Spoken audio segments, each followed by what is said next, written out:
అంటే వాళ్ళ family members ఎవరు కూడా కంప్లీట్ ఎక్కడో ఊరు వదిలేసి వెళ్ళిపోయాడు, ఎక్కడో బతుకుంటున్నాళ్ళే అనుకున్నారు సార్ అప్పటిదాకా.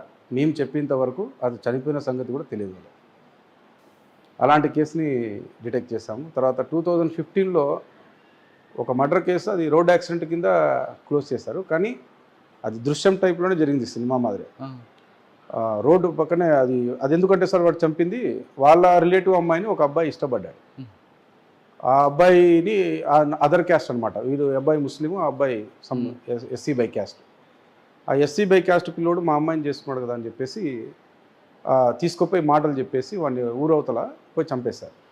చంపిన తర్వాత రోడ్డు పక్కనే గుంతలో పూడ్చారు అతన్ని. పూడ్చిన తర్వాత మళ్ళీ డౌట్ వచ్చింది, అంటే తక్కువ లెవెల్లో పూడ్చినాం కదా, రేపు బాడీ బయటకు వస్తే వాసన వస్తుందని చెప్పేసి ధర్మవరంలో టౌన్లోనే ఒక కుక్కని అదే పనిగా రోడ్ యాక్సిడెంట్ చంపి, ఎవరిని, ఆ కుక్కని, ఒక డాగ్ని చంపి ఆ డాగ్ని తీసుకుపోయి ఆ శవం మీద వేసినారు. రేపు పొద్దున కుళ్ళిపోయిన వాసన వచ్చినా కుక్కదిలే అనుకోవాలని చెప్పి. ఇట్లా ఈ రకమైన డిఫరెంట్ ఐడియాలజీ గల వాళ్ళు చాలా తగిలారు సార్ బాగా. అట్లా వాడు ఒకే మర్డర్ కేసుని మేము లీడ్ చేస్తామంటే 3 మర్డర్లు ఒప్పుకున్నాడు. సో అలాంటి మంచి కేసు ఒకటి. 3 మర్డర్లు ఒప్పుకున్నారు కదా వాడు. అందులో కన్విక్షన్ వచ్చిందా? లేదు సార్, ఇంకా ట్రయల్ జరుగుతూ ఉంది, కేసు ట్రయల్ జరుగుతూ ఉంది. అంటే ఆ కేసులో ఫస్ట్ కేసులో కంప్లైంట్ లేరు, ఫస్ట్ కేసు లేరు. మరి కంప్లైంట్ తీసుకున్నారు అక్కడ? తీసుకున్నారు సార్. తర్వాత తీసుకొని తర్వాత ప్రొసీజర్ స్టార్ట్ చేసి అదంతా ఫార్మాలిటీ కంప్లీట్ చేసి లీగల్ ఫార్మాలిటీస్ అన్ని కరెక్ట్గా జరిగాయి. అండ్ అక్కడ ఫస్ట్ కేసులో కంప్లైంట్ వచ్చిన బాడీ రికవర్ అయినా, కానీ అక్కడ మన వాడిన ఎక్విప్మెంట్ ఉంటుంది కదా వాడి దగ్గర, హామ్ లేదు కదా వాడి దగ్గర, దేంతో చంపాను, ఎలా చంపాను, బైండింగ్ వైర్ మనకి ఉంటుంది కదా, ఆటో బైండింగ్ వైర్ అని, చాలా హార్డ్. అది రికవర్ అయిందా? లేదు, అది మనకు కనిపించలేదు, కానీ బాడీ ఉండింది ప్రూఫ్ కరెక్టే. కానీ రేపు పొద్దున డిఫెన్స్ కూడా అది నీటి తీసుకుంటారు, ఎలా చంపాడు, ఏం చెప్పాడు అని అడుగుతారు. ఇప్పుడు ధర్మవరం స్టేషన్ నుంచి ఆ బాడీ మేము ట్రేస్ చేసింది దాదాపుగా 15 నుంచి 20 కిలోమీటర్ల దూరంలో. అక్కడ ఎక్కడో ఒక వ్యక్తికి సంబంధించిన పొలాల్లో ఆడ బాడీ ఉందన్న సంగతి ఎవరు చెప్తే మాకు తెలుస్తుంది? చెప్తే తెలుస్తుంది. సో లీడ్ చేసేది ఎవరు? వాడే చేస్తాడు. సో అక్కడ లీడ్ చేసినప్పుడు only confession before the police officer is not admissible అంటారు. అంటే పోలీసు వాళ్ళకి చెప్పే కన్ఫెషన్ చట్టంలో ఒప్పుకోరు. దానికి లీడింగ్ ఏదో ఒకటి ఉండాలంటారు కదా. ఆ లీడింగ్ ఏముంది అక్కడ అంటే డెడ్ బాడీ ఉంది. ఇప్పుడు డెడ్ బాడీ ఉందన్నప్పుడు లీడ్ వచ్చేసినట్టే కదా. సో అక్కడ కనెక్టివిటీ ఆటోమేటిక్ వచ్చేసింది. ఫిక్సప్ చేసుకున్నారు. కన్విక్షన్ గ్యారంటీ పడుతుంది సార్. Right, super. తర్వాత అండి, 3 కేసులు తీసుకొచ్చిన మీ ఆఫీసర్లు ఏమన్నారు? Excellent sir. ఇంకేమంటారు సార్, దానికి ఏబిసిడి అవార్డుకి నామినేట్ అయ్యింది, కానీ జస్ట్ మిస్ అయింది. అప్పుడు ఇంకా మంచి కేసులు ఏవో డిటెక్ట్ చేస్తారు. కరెక్టే కదా సార్. మరి అప్పుడున్న ఇన్స్పెక్టర్లు ఏం చేశారు? ఇన్స్పెక్టర్ గారే సార్. నేను అప్పుడు మీకన్నా ముందు అప్పుడు నేను ఎస్ఐని సార్. అవును, వాళ్ళు ఎందుకు దానికి అంతకు ప్రయారిటీ ఇవ్వలేదు సార్? మా చిన్న పెద్ద సార్ అని చెప్పేసి మాకు సిఐ గారు ఉంటారు.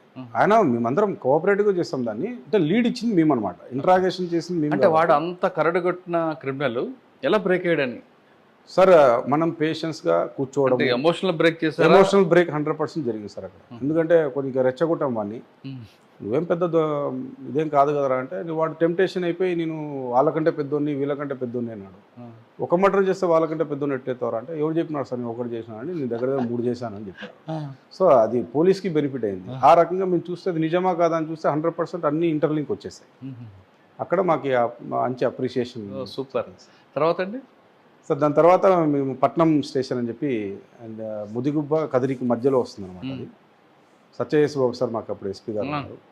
ఆ సార్ ఉన్నప్పుడు బాగా చేశాం సార్. ఎందుకంటే అడంగా మంచి టాస్క్లు ఏమంటే, పోతుకుంటలో ఉన్నప్పుడు ఫ్యాక్షన్ ఓరియంటెడ్గా ఒక బడన్నపల్లి అని ఒక ఊరు ఉంది.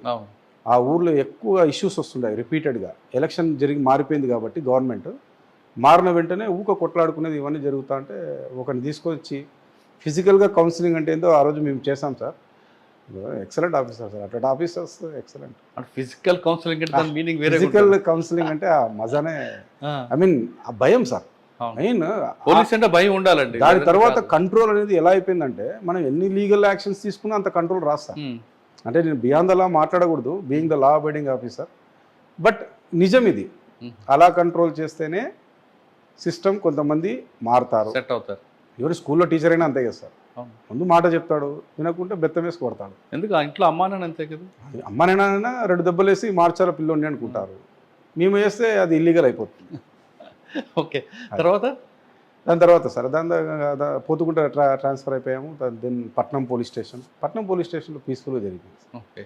అక్కడ ఓన్లీ మాకు ఈ సరాయి చేసేదే టాస్క్ ఉంది. ఊర్లు మారిపోయినాయి, చాలా కేసులు పెట్టాము, దగ్గర దగ్గర 90 కేసులు పెట్టాము అప్పుడు, మంచి మంచి కేసెస్ అన్ని సరాయికి సంబంధించిన కేసులు. అదొక టాస్క్ ఉంది, అందుకే పంపించారు అప్పుడు ఎస్పీ గారు కూడా. అక్కడ ఎక్కువ ఫ్లో అవుతుంది, లిక్కర్పై కంట్రోల్ చేయమని వచ్చేసేసి. రైట్. తర్వాత దాని తర్వాత ప్రమోషన్ వచ్చేసి సిఏగా ప్రమోషన్ తీసుకున్నాను అండ్ నేరుగా వచ్చి రైల్వేలో first posting railway. Right sir, మీరు ఎస్ఐగా స్టార్ట్ అయిన దగ్గర నుండి సిఏ ప్రమోషన్ మధ్యలో మీకు చాలా మంది పనిచేశారు. అశోక్ బాబు గారు ఉన్నారు, తర్వాత ఎస్ బాబు గారు. అవును సార్. అందరి దగ్గర ఎవరు మీకు బాగా నచ్చిన ఆఫీసర్? అంటే అందరూ ఒక్కొక్క పర్సెప్షన్ ఉంటుంది కాదన్ను, కానీ మీ మైండ్ సెట్కి లింక్ అయిన వాళ్ళు సార్. ఇందాక ఒక ఎగ్జాంపుల్ చెప్పాను కదా సార్, ఫిజికల్ కౌన్సిలింగ్ అనేది. అట్లా స్పెసిఫిక్గా పేరు ఎందుకు అన్నట్టుగా అలాంటి ఆఫీసర్లు మీరు చేస్తే కొంచెం ప్రౌడ్గా అనిపిస్తుంది. పోలీసింగ్కి విలువ ఉంటుంది. అవును. సరే, ఇక్కడికి వచ్చారు మీరు. లా అండ్ ఆర్డర్ నుంచి ఇందులోకి రాగానే సాధారణంగా ఏమనుకుంటారంటే అందరూ ఇది ఒక పనిష్మెంట్ పోలీస్ స్టేషన్. మీ బ్యాచ్మెంట్స్ అందరూ లా అండ్ ఆర్డర్ పనిచేస్తుంటారు. అవును సార్. ఫోకల్ పోలీస్ స్టేషన్లో మీరు నాన్ ఫోకల్. ఇక్కడ ఏముంటుంది రాబాయ్ అని అనుకున్నారా? లేదు, ఇక్కడ కూడా ఛాలెంజ్ని ఫేస్ చేసి మీ మార్క్ని చూపిద్దామని వచ్చారు? 100% సార్. ఇక్కడ ఏమీ లేదు అనడానికి ఏం లేదు సార్. లేకుంటే జిఆర్పీని ఎందుకు పెడతారు ఇక్కడ? ఇక్కడ ఒక ఇన్స్పెక్టర్ పోస్టే అవసరం లేదు, ఏం లేకుంటే. ఇక్కడ ఏదో ఉంది అనేది 100%. అందుకనే ఇక్కడ పోస్ట్ ఇచ్చారు దానికి.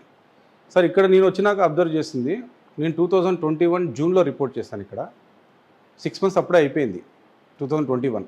ఆ 2021లో కోవిడ్ కూడా నడిచింది ఆ టైంలో. అది అయిపోయిన తర్వాత ఓన్లీ 6 months ఉంది.